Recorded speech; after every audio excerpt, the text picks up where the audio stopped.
Full hour. It's a pleasure to introduce the city, the newspaper, the capital city, not the camel case city. They came on as a media sponsor, and we're really, really appreciative of them sharing the call out to their readers, which I think there are a few readers in the room. Yeah, there's a few. All right.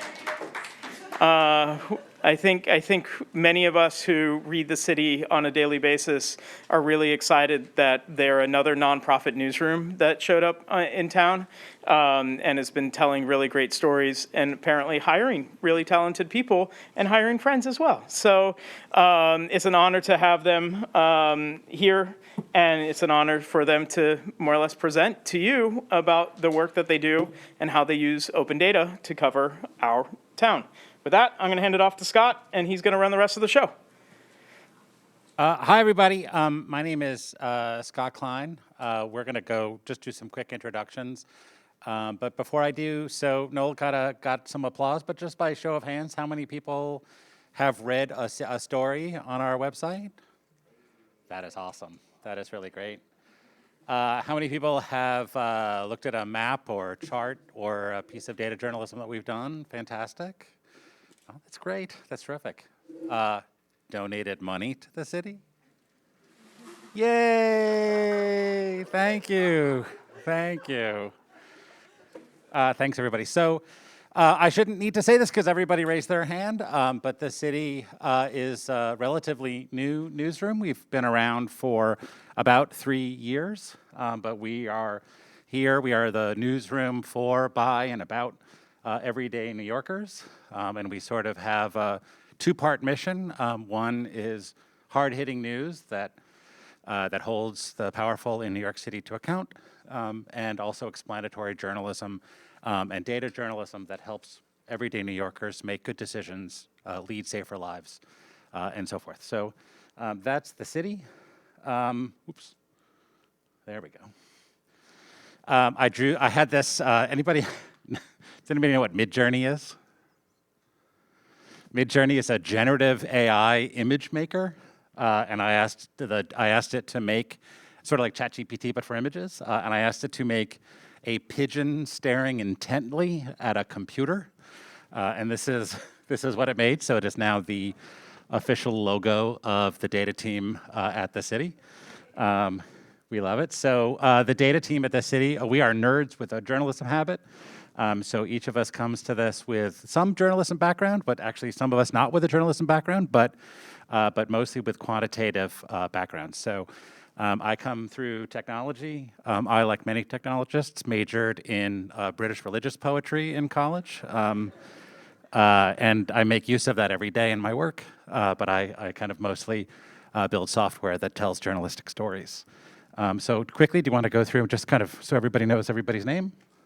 Yeah, hi everyone, my name is Suhail Bhat. I am one of the data reporters at the city. I'm a 2020 graduate of Columbia Journalism School and former correspondent with Reuters News and data reporter with Louisville Public Media in Kentucky. Hi, my name is Sam Rabiyah. I am the news apps developer at the city. And I actually used to work at this place called Just Fix, which I know some of y'all might be familiar with. I started at the city last September. And so, yeah, I've kind of just been transitioning between those two worlds. Hi, everyone. My name is Anjali Tsui, and I'm the project editor of the Missing Them project. That's our COVID memorial and journalism project at the city. And prior to joining the city, I'd worked at places like CNN, ProPublica, and Frontline PBS. I was also an English major and read a lot of poetry in college. Anjali and I worked together. I was at ProPublica. I've only been at the city only a little bit longer than Sam. I think Sam was there like maybe a month before me. I just got there in October, and before that, I worked at ProPublica with Anjali. So I just want to kind of give a quick background about data journalism. It seems very new, and it seems like everybody who does it is very young, but in fact, it goes back to the very earliest days of what we might even plausibly call news. This is from the very first issue of The Guardian, which was then in Manchester, and is now kind of all over the UK. This is from 1821. It's a list of students in day schools, in public schools, what we would call public schools in Manchester. So data journalism goes all the way back. It even goes all the way back, or a long way back here in New York City. In the early 1970s, the New York Times not only published crime maps that sort of showed crime levels in different neighborhoods in New York City, but it actually also showed, it also published the raw data itself. So way back in 1973, people were doing data journalism, and though they didn't have interactive software then, they were building interactive graphics and exposing, what might be considered raw data for people to consume and to understand their city. So data journalism isn't new. Probably the kind of modern version of data journalism comes out of work that a guy named Philip Meyer did almost exactly 50 years ago when he was a correspondent for the Detroit News.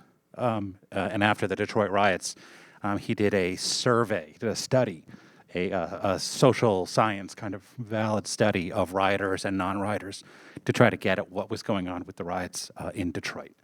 And he published that as a story and as a white paper with Urban League and SRI, which is a social science research organization. So it goes way back. This field used to be called computer-assisted reporting, mostly called data journalism now.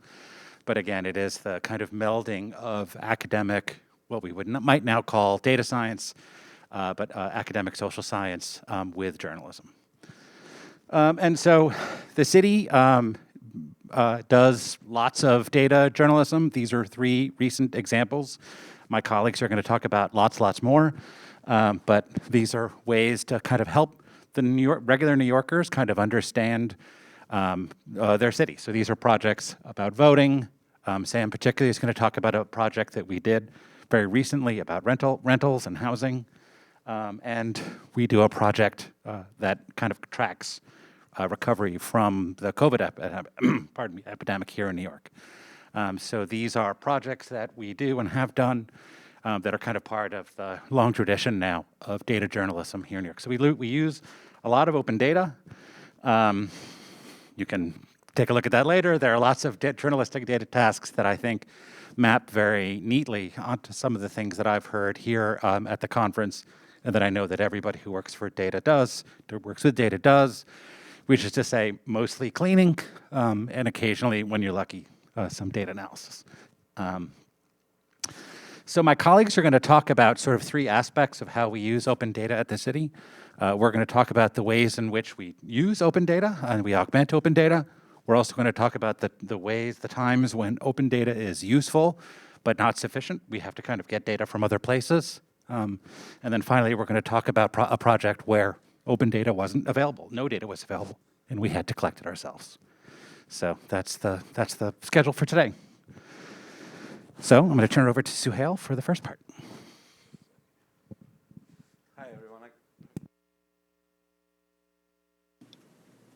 Hi, everyone. So how we use open data in our newsroom, first I should say that every story actually starts with a search on open data website. So if we have a topic, the first thing we do is, okay, if we have a topic, the first thing we do is actually search open data website to see what's out there, get a sense of like what kind of data is collected and how we can use that in our story. And what I do, the first step I do, if a reporter asks me like I want to look into something, is I use open data website to actually create visualization. It's like a complete journalistic data journalism task from the beginning to the end using this tool, which is just outstanding. Because if I was coding, it would take me like around 2 hours to actually build this whole thing, like to read the data, clean the data, and create visualization, and actually give it a headline and a subhead and data source and everything else. So this is how we gut check everything before actually diving deeper into a story. We don't waste our time like with, a lot of research. It saves plenty of time to just actually look into it and look what open data is saying. then if we find that this story, we are going in the right direction, then we start investigating further. Some of the elements of this chart is like, if you look at like the data selection part, you can group data, you can actually, see a graphic, see the table, and more importantly, you can filter data as well. And because of this filtering function, you can actually look for people you need to talk to, your sources, locations for your reporting. And if you look at this Department of Buildings permits issued, like it has phone numbers as well. You can call all these people for your stories, or at least you can find location for your, photojournalists to actually go take pictures or check out these places. This is one of the major functions of a data journalist is how you can combine data set A to data set B, and how you can create a correlation between different data sets. For example, if I'm looking at, say, crime, can I combine it with census data and any other data set, poverty, economic data? And sometimes the merge between data set A and data set B is not linear, it's not possible. So what you do is you create crosswalks between different data sets. So crosswalk actually gives a sense of like, it combines different geographic units with each other. It connects blocks with census tracts with neighborhood level, with community board boundaries. So these kind of files known as crosswalks, they help you combine data with each other. Once you have the ability to do so, you can actually combine you can create actually bigger data sets based on like a couple of different truncated data sets. And shapefiles.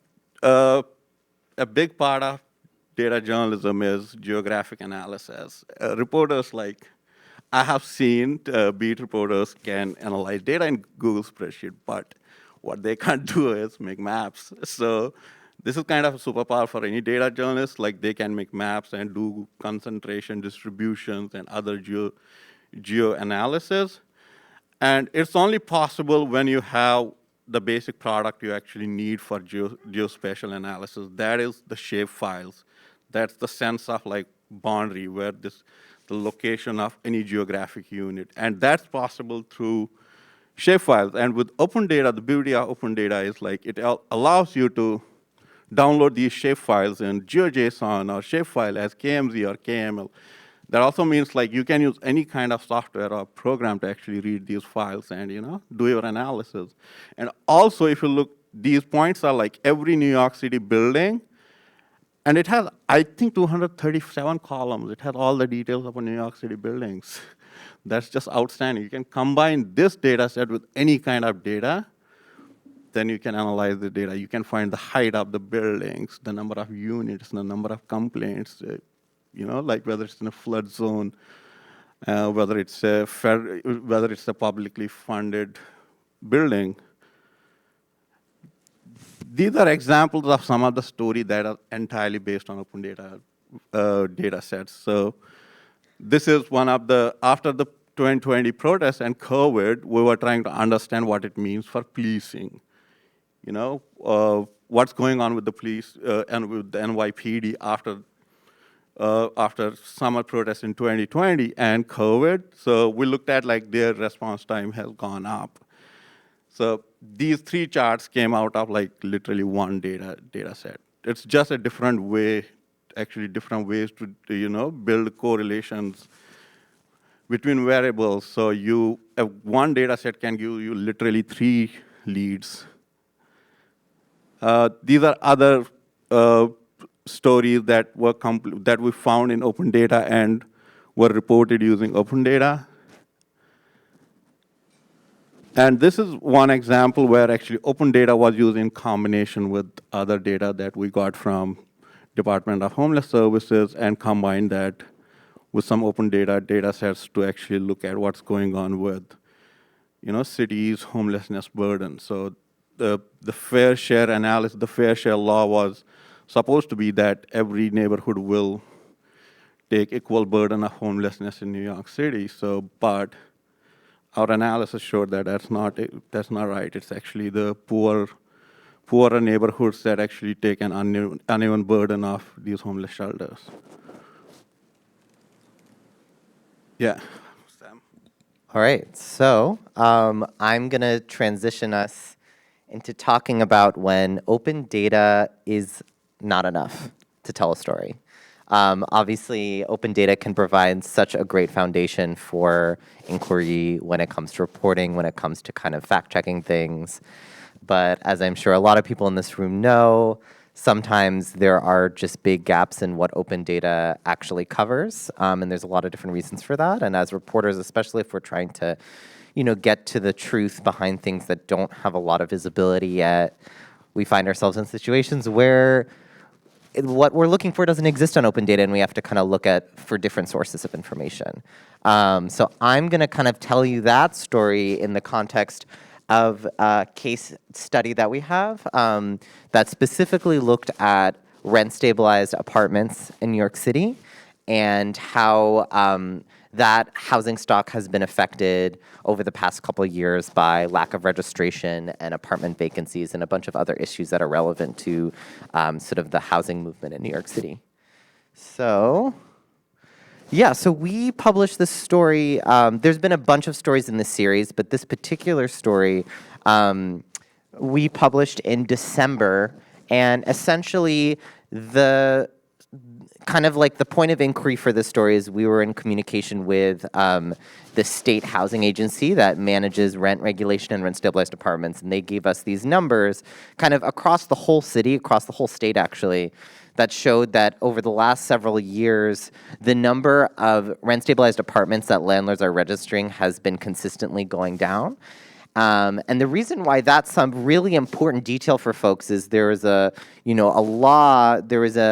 major change to the rent laws in 2019 that essentially got rid of a lot of what people considered loopholes to rent stabilization. There are a lot of ways that landlords were incentivized to create vacancies or kick people out of their apartments to raise the rents, and there were pathways that they could actually have a rent stabilized apartment that had a fixed rent and end up with one where they could charge any rent, a market rate apartment. 2019 kind of changed the game entirely for that, and it should be now very rare to actually legally deregulate or destabilize rent stabilized apartments. So that's also just anyone who's living in a rent stabilized apartment, just know that. Like if you're living there now and it's rent stabilized, like even if you leave, it's still going to be rent stabilized. Very few exceptions to that. So that's another thing that we were covering. But we had these numbers, and essentially we really wanted to know, okay, on the building level, where are these rent stabilized apartments disappearing from the system? And that's notoriously something that a lot of sort of civic data folks have kind of hit a brick wall when they try to get. I used to work at this place called JustFix that worked a lot with city housing data, and there were several FOIL requests that people in our community filed, and there was always, they would always say there's some security concern with releasing the data on the building level. However, what's interesting is that there is this line on landlords' property tax bills that lists how many rent-stabilized apartments were registered during that tax period and then charge. And the reason that they have that is because you're supposed to charge a nominal fee. You have to pay like a nominal fee per rent-stabilized apartment you have. And I said many, many years ago, there was a project that actually scraped all of these property tax bills, which are public information online, and sort of extracted this number that you see here. And that was a way to actually get a glimpse at, like, on its particular building and a particular address, how many rent-stabilized units were registered that year. So this is called the Tax Bills Project. This was, I think, started 7 or 8 years ago. During my time at JustFix, JustFix sort of took over the maintenance of that project, and every year would sort of scrape new numbers. And now that I've now transitioned to being a reporter, a journalist, I think it's really interesting to think of the ways that we engage with this data really differently from like a civic tech organization like JustFix. So what I was trying to do as a reporter in December is actually pinpoint buildings where there is a really suspicious drop in this number. And that led us to a building in Crown Heights, on the Crown Heights Prospect Heights border, which essentially after 2019 just started registering less and less rent stabilized units. There's no clear explanation why. I actually went to that building and met a bunch of the tenants who are living there. I chatted with them for a while, and a couple of them requested their official rent history documents from the government, which lists what the legal rent has been every year, like basically for the past like 4 decades. And we found some very suspicious and potentially alarming stuff. And I encourage you can read the article. You'll learn a little bit more about it. But it's interesting. Like, I think when you're just working with the data, it sometimes stops at the data. But in the reporting context, the data can be a jumping off point to actually, build deeper relationships with sources, in this case with tenants, and, do more of that direct outreach to get to the bottom of, a story. And so after that initial story, we ended up working with JustFix to publish this interactive map of all of the buildings where we have this data for. And this is a kind of another wing of our journalism practice where we'll create these sort of digital tools that actually build access to this information in its raw form, not necessarily just to tell a specific story. And so we launched this map last month, which basically shows every building where after 2019, there's been a drop in rent stabilized units registered on the property tax bills. And people can search, and then it also links folks, if they click on a building, it links them to this article that we classify. There's this thing called service journalism, which I don't think really anyone outside of the journalism world I had absolutely no idea what that meant until I got this job. It basically is journalism in the form of kind of helping people navigate something or like offering it as a service. So for example, we published an article that actually guided people in requesting their official rent history documents from the state in order to kind of see their own specific history of their apartment and like how much money the previous tenant was being charged. And so that kind of went hand in hand with this interactive map that we made. And then I would say just the other thing that feels really different from this approach to the work versus working in like a civic tech org is we talk a lot with these press offices. So, we also talk with open data coordinators, which I know is like, really great, and it's awesome to have that resource. I think sometimes open data coordinators can be very, like their expertise is very much focused on the data and the data pipeline itself. Sometimes we also need to rely on contacting these press offices, and we'll, maybe email them multiple times a day with several questions, and we'll be on deadline, and it's a specific kind of relationship that we navigate. And through talking with the Department of Finance, we were able to get them to confirm exactly where these rent stabilized unit counts were coming from, and they revealed to us that they actually get them directly from the state housing agency. They don't do anything on their own when they're putting the property tax bills together to generate this data. And then we followed up with the state housing agency, the Department of Homes and Community Renewal, and they confirmed for us that the records that they have come from like the actual registrations that landlords self-report, and gave us a bunch of detail also around how they actually can accept, if a landlord doesn't register an apartment, they can accept registrations as late as, many years into the future. And the penalties are pretty minimal as long as they don't see anything illegal happening kind of in between that lapse of registration.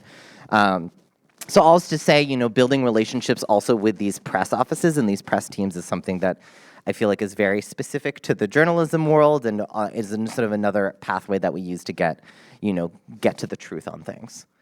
And then, after we published the map, we also made a lot of call outs to our readers and our community for them to kind of send us tips or send us like any special information or facts that they have around their own housing experiences. And we got a lot of different messages from folks that either were discussing, what was going on in their building. They saw their building on this map and they wanted to clarify something or add some context, or, basically had a whole other story involved that they wanted to talk to us about. And so that still remains a really important part of our work, is, making sure that we do have relationships and respond to requests from people who read our stuff. And yeah, I will leave it at that and pass it to Anjali. Hi, everyone. So I'm going to talk a little bit about our Missing Them project, which started in the spring of 2020 as the city was shutting down. I think those of us who were in New York City at that time can just recall the level of chaos and confusion, and also the eerie quiet in certain parts of the city as businesses shut down and emptied out. So I would tune into Governor Cuomo's press conferences most days and hear these statistics about how many people were dying in our city across the state.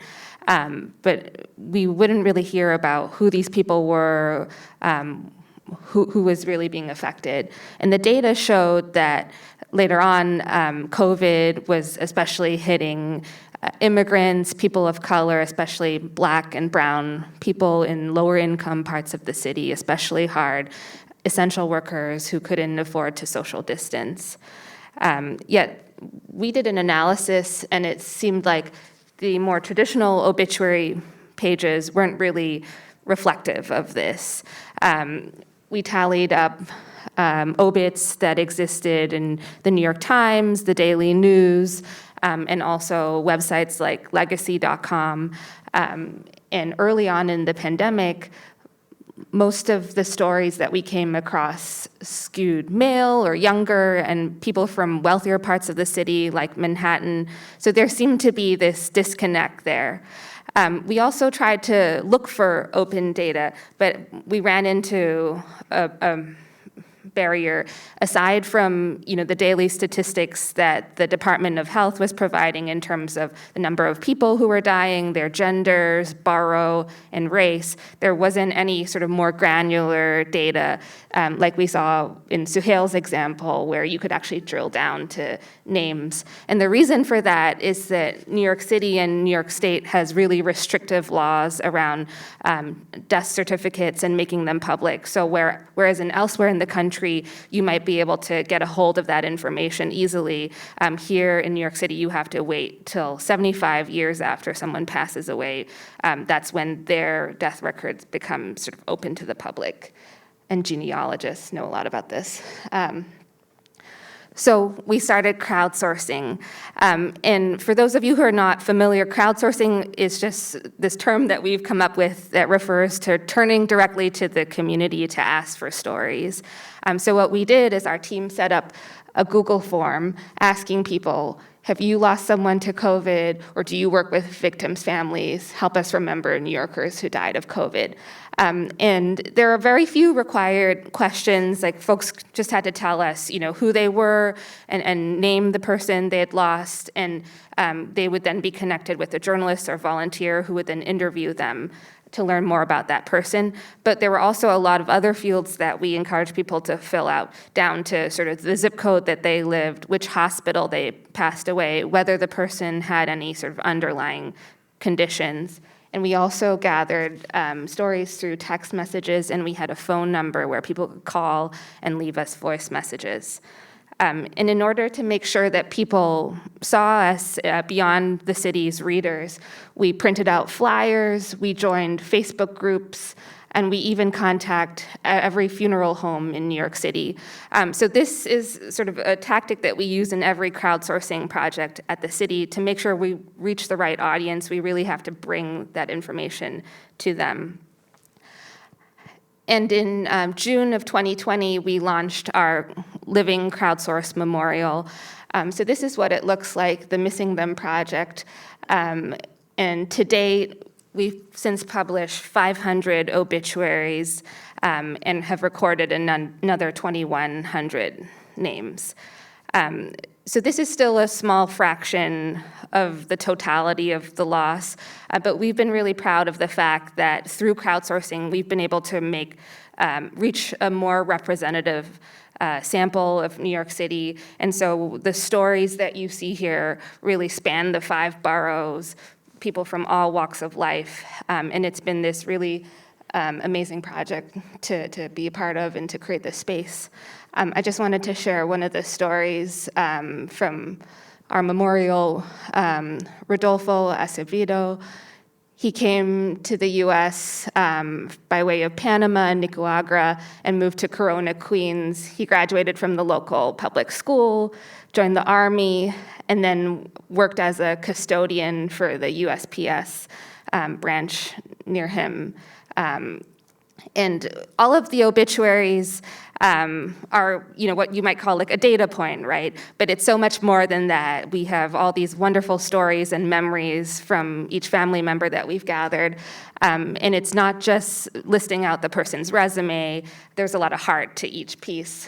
So here, his family told us how much he liked listening to vinyl records and working on model airplanes from his time as a paratrooper. He taught his kids how to tie their shoes, and these are really the memories that kind of stay on. We've been part of a lot of really amazing collaborations, and at the first anniversary of the shutdown, some photographs from the project were actually beamed onto the Brooklyn Bridge, and you see that too here. And through the project, we've gotten so many tips that have led to both accountability-driven journalism, looking at how the pandemic was handled in the city's jails, nursing homes, as well as what Sam was explaining, service journalism. So we've written guides on how to cope with grief, particularly how to help kids who are coping with grief, and so forth. And recently we published a series on long COVID that a lot of people right now are dealing with. This fall, through a grant from the Brown Institute for Media Innovation, we ventured out into the communities in Queens and Elmhurst, in Harlem, and also in Starrett City and Brooklyn. And we had all this series of listening posts where we heard directly from the community, and they had a chance to tell us sort of what they're dealing with now, 3 years out, and looking at the long tail of COVID. So that was really illuminating. And I want to highlight a series that we have done recently. We were interested in understanding the kids who have been left behind. So there are actually across the US more than 200,000 children under the age of 18 who have lost a parent or caregiver to COVID. But at the time when we started this reporting, there was no data particular to New York City, and we wanted to understand the implications here. So we contacted the researchers at the University of Pennsylvania who were doing this work, and they did a special analysis for us using Census Bureau data and data from the NIH. And here's what we found, that 1 in every 200 kids in New York City has actually lost a parent or caregiver to COVID. That's roughly 8,700 children across the city. And if you were to put the kids in one room, that would actually fill up 15 average size public schools. So this, we really felt like, was a hidden problem. Like, no one was really talking about it. There were no sort of government services directed at these children who were still grieving and dealing with this loss. And so we also wanted to reach out to this community and launched a Google form call out. And our reporting did have a little bit of an impact. There was a city council bill that was proposed urging ACS to keep track of the data relating to these kids. And we've continued to do more journalism, particularly looking at how public schools have been responding to their needs. And sort of no surprises there. We found that, social workers and mental health clinicians were really overburdened in these settings, and kids weren't really getting the support that they needed. We partnered with Sam to document and visualize the stories of the kids themselves. So this was a really wonderful feature. We talked to all the kids up here on screen and asked them questions about their parent, who they had lost, and how it's been, what they wish their friends knew.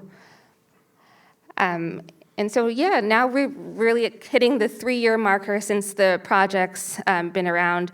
And from now till the end of May, we're partnering with Photoville to bring the stories and obits from the project to public locations in the city. So if you have some time, I'd urge you to go out there. This one just went up yesterday, and it's at Moore Homestead Park in Elmhurst, and there's another one outside of the Bronx Documentary Center in the South Bronx. Yeah, thank you. There's one more.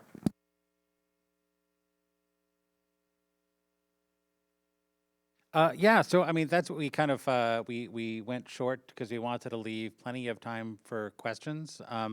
But just sort of to recap, you know, I know speaking for myself, I came to the city, all caps, because I thought that the amount of open data and the amount of just sort of even not open data in New York City was truly remarkable, and there have not been enough journalists who have been, you know, using it to do great stories and to build interactive databases and kind of all of the work that we do now at the city.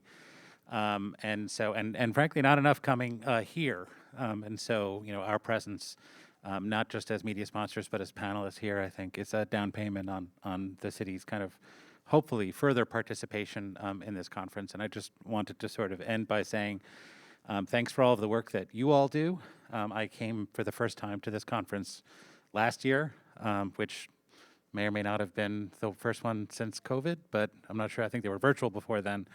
But I just wanted to thank the work that you all do, and especially to thank the folks at Beta NYC and to Noel for putting this on and for having us. But yeah, we are eager to answer questions, eager to get tips if people have ideas for data stories or data sets that no one in a position like ours has yet unlocked to do great stories. We would love to hear it.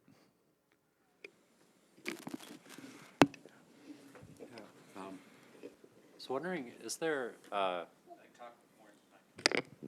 a style guide for data journalism or kind of standards for someone that isn't in a newsroom? How do you decide what to publish? Yeah, I mean, there are a bunch. And also data journalism is a very, very big boat. So there's interactive data journalism, there's investigative data journalism, service journalism, as Sam said, which is sometimes what we call news you can use. And so kind of each of them have some of their own standards. There is a terrific book actually by Philip Meyer, the guy I talked at the beginning, called Precision Journalism, which is probably the academic guide to kind of how a lot of data journalism works. There's a book by Sarah Cohen, who now works at the University of Arizona, called Numbers in the Newsroom, that a lot of us use. And also the AP now has, the Associated Press now has a data journalism style guide, and so there are a bunch.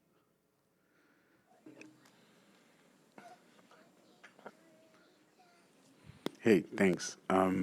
Quick comment about the data sets that I guess you're curious about. I don't see them in the room, but there was a gentleman upstairs who aggregated the hospital data sets from the 2019 law. I don't know if you heard of him here, but that sounds like a perfect story for mapping the hospital quality care within New York City. And he has it for the data sets for the whole country. So it might be useful to speak to him. I didn't see that. That was a panel upstairs? Yeah, I just came from that session, from the One Fact Foundation. So yeah, just a quick plug for them because I didn't see them in the room. Is the person who gave that panel here? Maybe. Oh, Sujean's got it. By the way, this is Sujean, who's also on our team. So. I have a bit of a question. So I'm really glad of this whole service journalism, but just going back to sustainability, I mean, beyond me subscribing to local newspapers, what can we do as citizens to make sure that you continue this great work, humanizing the data. I mean, it's there's a guy named Clay Shirky who teaches at NYU's ITP who said something that I kind of think about a lot. Nothing may work, but everything might. And so, before this, I was at ProPublica, which is a very well-funded nonprofit journalism outlet. Now I'm at the City, which is a sort of much smaller journalism outlet, but still, sort of healthy, and we're not going anywhere. And so I think that philanthropic funding, I think, is a promising future for journalism. I think that, frankly, the move from relying on advertising to relying on subscribers has aligned newspapers, especially, aligned their interests with their readers' interests in a really good way. And so, I mean, the short answer, there's a long answer, and there are whole conferences just dedicated to this question. But the short answer is, keep subscribing and, help us. Every dollar matters, and kind of every donation and subscription helps, and really is sustaining. I mean, places like the New York Times were in really bad shape until they started, that paywall, which now I think largely pays for the place. So the answer is subscribe and donate.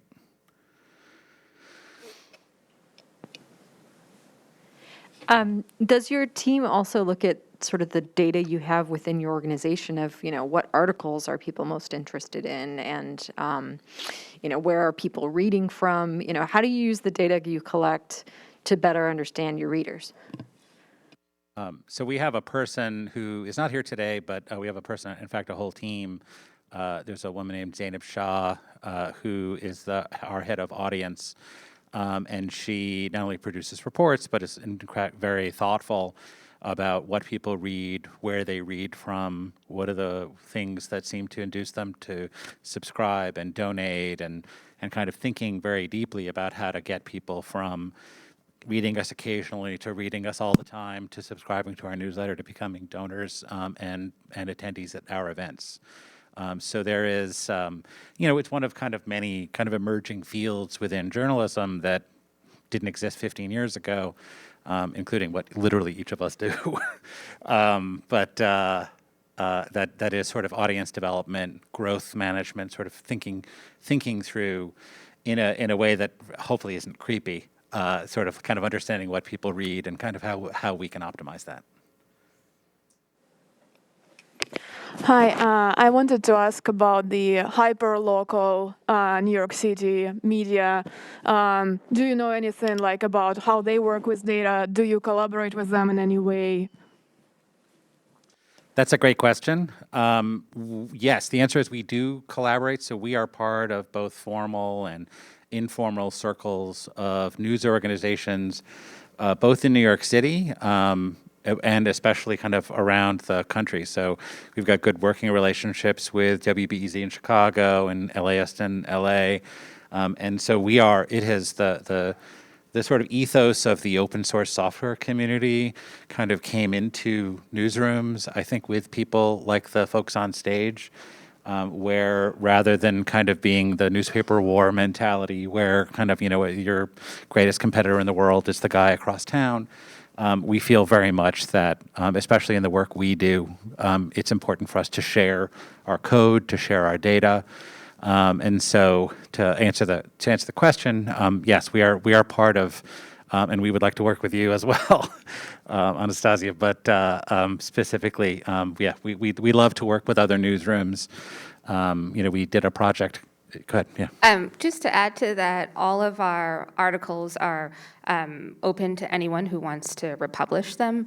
So we recently did a project looking at how folks who live in the Bronx and Latinos across the city were reporting instances of long COVID at higher rates than other groups. And that speaks to the disproportionate impact on some communities.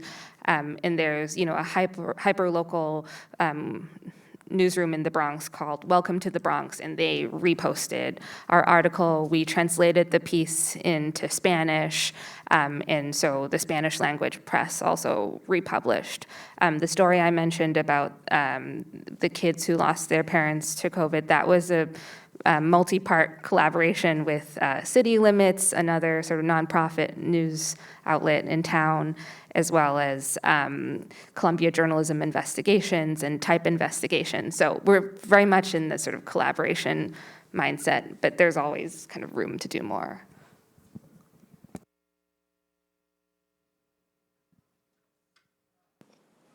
Hi, I love the work you guys do, and especially love the COVID project. I feel like it takes this number, like 44,000, just feels like very abstract and like impersonal, and like breaks it down to stories. I'm wondering like how much of that do you guys see as like part of what you do is not just it's like humanizing numbers, but also like helping New Yorkers in the city that's like has 9 million people like be more connected to each other by kind of seeing past things like numbers and neighborhoods and seeing into kind of those little stories as well. Yeah, I think that's been, first, thank you.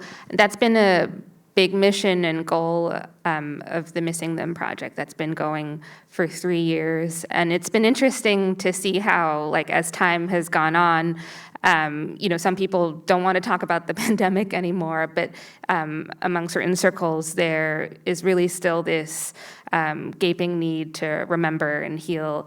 And it's true, I think, when we think about data, this number of like 45,000, it's so hard for us to wrap our heads around.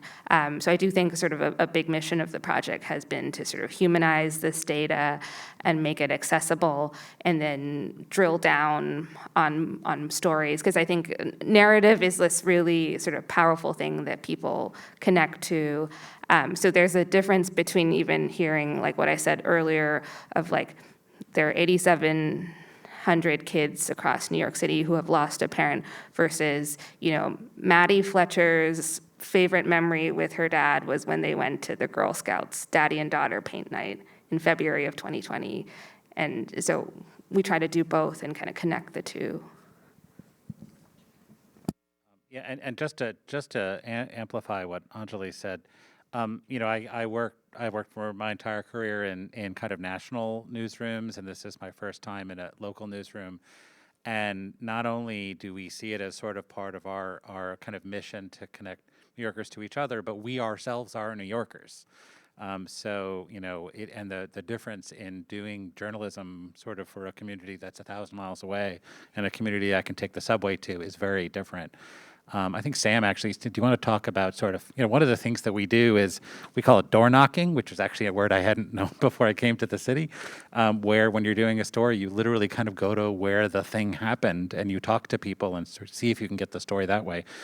Sam, if you do want to talk a bit about kind of your experience kind of doing that for the, first few times for your Destabilized project? Yeah, for sure. Yeah, and I think we showed a couple of like artifacts from that door knocking experience during the presentation, but to the question that was posed, like I think that really points to the ways that, like, as reporters, we can kind of take the data as a baseline and try and fill in the gaps that are just inherent at looking at numbers and looking at statistics. And so, so as I said, like for the rent stabilization piece, we had this data that was already coming from a non-traditional source, right? Because it wasn't something we could get through open data. And through actually kind of visiting buildings where we're seeing some data anomaly, that was our opportunity to actually like add more value to the data that we're getting to kind of check on it, but also see like, okay, when we see some kind of spike in the data like this, what does that actually mean when it's representing people's lives and where people live? And so, I think that's why it's so valuable to combine all of these different methods together. Because if we just had the data, there would still be so much ambiguity and so much like room for error when it comes to actually seeing how the data represents people. But if we're actually able to talk to people and build relationships with people, that's really where we get to the truth of things. Actually, I just have a follow-up. You mentioned you can republish the articles, and you share code with other newsrooms. Do you also share data, the FOIL requests, and all that other stuff? Or maybe you should consider publishing them too. Yeah. We do. I mean, we have a GitHub. We're on GitHub. We tend to release. I've only been there 5 months, so I don't want to characterize, what came before. But I mean, Suhail, do you want to talk a bit about our? I think we give everything away, but we should. Yeah, Suhail, yeah. that's true. Like we try to make as much as possible, make it public, and it is fundamentally our goal as well. Like not only like write stories, actually contribute to the overall data pipeline in the city. Yeah. Yeah, our stories are all free to republish under a Creative Commons license. Our data, I think if there's stuff that we're not sharing, there's a reason. It's only suitable for this one thing, or it's dirty, or we haven't written documentation and haven't had time. But the goal is to share everything, and not only that, but to share the. If there's a Jupyter notebook, if people know what that is, if that's the way that we've analyzed some data, we make that available as well.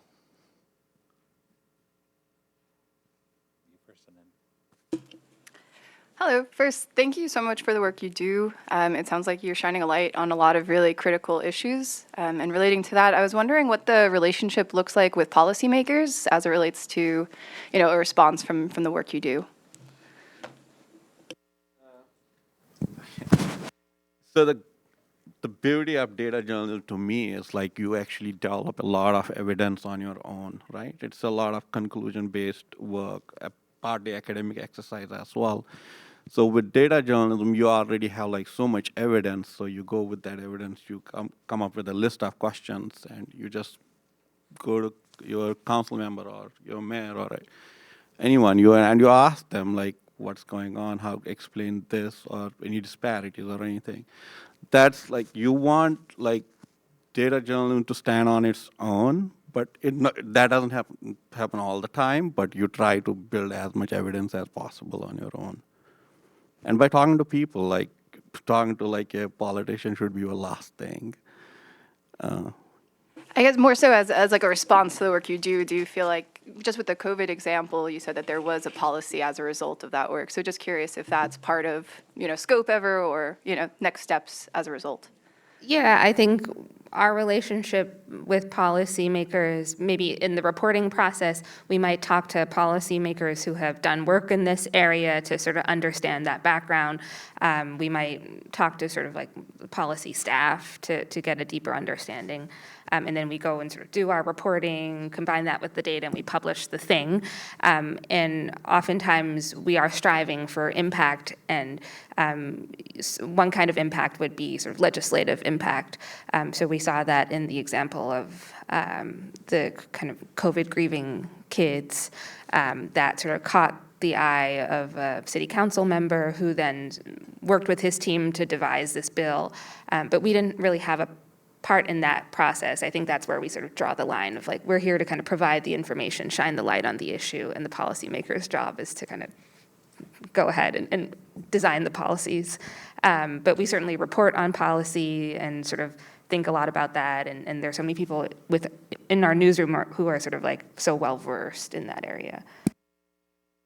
Yeah, that's right. I think there's sort of a separation of concern. Sort of journalism sees as its objective to shine a light, to represent, to let everybody know about a problem, to explore it fully, to be fair-minded in how we characterize it, but not to come up with solutions. Or at least not sort of policy solutions or political solutions, but to be kind of honest brokers, to make those decisions easier, to push reluctant policymakers to make decisions when necessary, but not toward a particular goal, or we are not advocates for a particular solution.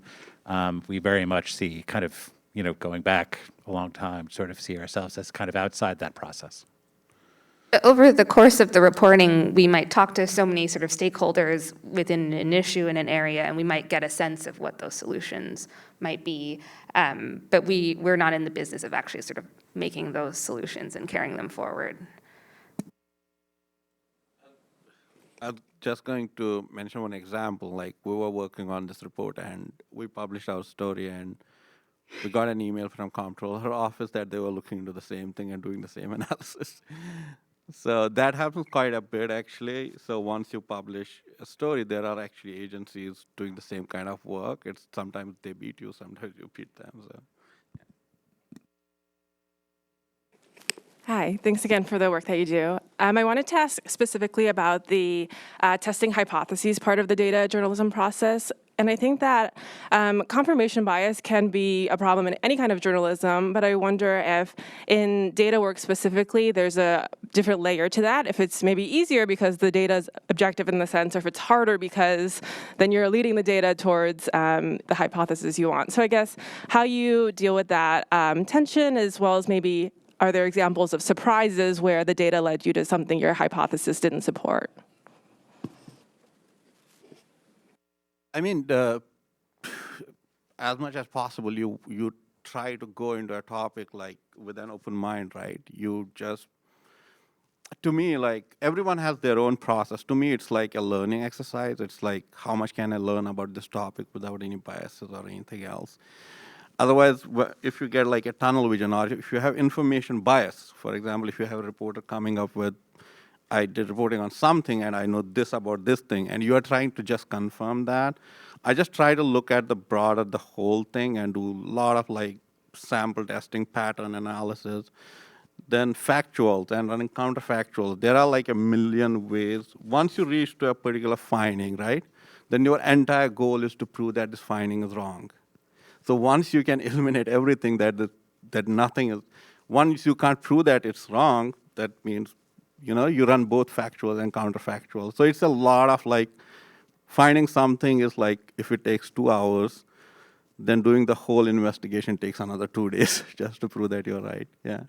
Yeah, and sort of one way in which data journalism is different from sort of maybe more academic data science, and this to me is the fun part, is we're kind of always validating our models in the sense that the most important part of the job is calling people, right? Calling people who we think are smarter than us, especially if we think they would disagree with us. Calling experts, calling policymakers, calling people, regular old people doing door knocking, and sort of understanding, kind of looking in the real world to see if it matches what we're finding in the data. So, I mean, the answer to your question, do we ever kind of disprove our hypothesis in a surprising way? And it literally is like every day. We do it all the time.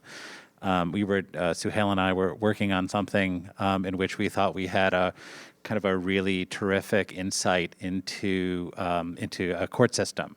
And we called an expert and said, do you notice this too? Did we do this analysis correctly? And she said, no, you've done it completely incorrectly, and you've completely misunderstood the data, or you need to use this data set because that data set isn't appropriate for the query that you're trying to do. And that's great if you discover it before you publish. Much less great if you discover it after you publish. After a year, and we take stock of like how many projects that we worked on and how many were actually published. Most of the time, it's like twice the number we didn't actually publish. That's for the reasons that we can't prove something, or we can't go ahead with, or we don't believe the data is true in itself, the underlying data. That's a big part of data journalism. It's like the credibility check of data in itself, whether the primary data, for example, by any agency is right. Like, can you prove that it's wrong? So that's the first thing we do, like just look at whether data is, right, yeah. I just wanted also to ask, have you come across situations when the quality of open data itself is something to report on? So, for example, that it's not measuring something that it's supposed to measure, or when there are alternative measures that are different? Yes. So if you look at like the homeless shelter system, it's like it's fabricated into 5 different agencies, right? There is DYC, DHC, then there's some other agency as well, like the shelters for women and everything for runaway boys. So each agency publishes their own data set. So when you try to actually look at homelessness data, it's always an undercount because you don't know that there are other 3 agencies also publishing this data. So David Brand at City Limits fixed that problem. So that's a problem with the reporting in itself, actually. They should, the right way to do it would have been to actually accumulate the whole data and put it at one place, right? And then there are also like the missed trash story, right? Like when I first did the analysis, I saw a serious drop in March 2020, April 2020. At the time, I initially thought it's because people left the city, but the drop was really steep. So I called DSNY, asked them like whether this data is right. They're like, we haven't updated in 3 months. So, every time there is something odd, you just try to confirm it with someone else, like do the secondary check, yeah. And just one other example, and I think we've almost run out of time, but before the city, I did a big project on hate crimes, nationwide project on hate crimes, and because that data is collected, there's a requirement that it is collected, but the requirement doesn't apply to local police forces, so the actual data collection hate crimes is not great. And so it is very difficult to do kind of national reporting. 1 minute left. National reporting on hate crimes or even policymaking, I would assume, on hate crimes because the data is so imperfectly collected. But yes, all the time. Well, I think that about does it. Thanks very much, everybody, and thanks especially to Beta NYC for having us. Thanks for being here.